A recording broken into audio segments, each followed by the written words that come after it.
Kamusta mga katots at welcome sa video ito. At ngayong araw, bigla na lang umalarma ang boiler retard flame failure ang nangyari. At ang sanhi, ang DO service tank namin. Paano nangyari yon? Dahil ang barkong ito mga katots ay second hand namin nakuha, kaya marami talagang hocus-pocus ang ginawa. Pagbukas ng tangke sa loob, wala na halos laman. Dead oil na lang. Pero sa level gauge niya, meron pang 4 cubic meter siyang laman. Alam na this, merong magician. Delikado ang ganito sa barko mga katos dahil dito lang talaga kami tumitingin ng level ng tangke. Ultimo sa drain niya, wala na ring lumalabas. Kaya nako, napakadelikado talaga. At para mag-calibrate ng level ng tangke, susukatin lang natin yung laman ito through centimeter.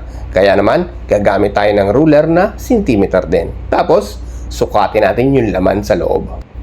Itubog lang natin tong ruler na to at makikita na natin yung actual na laman niya.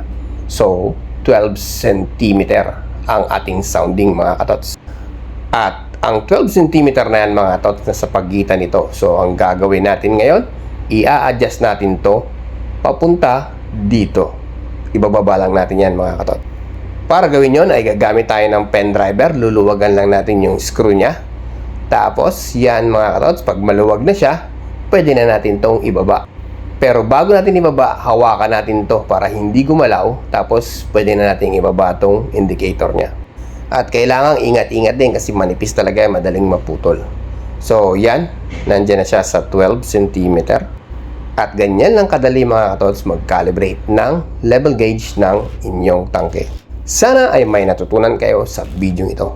At hanggang sa susunod. Adios!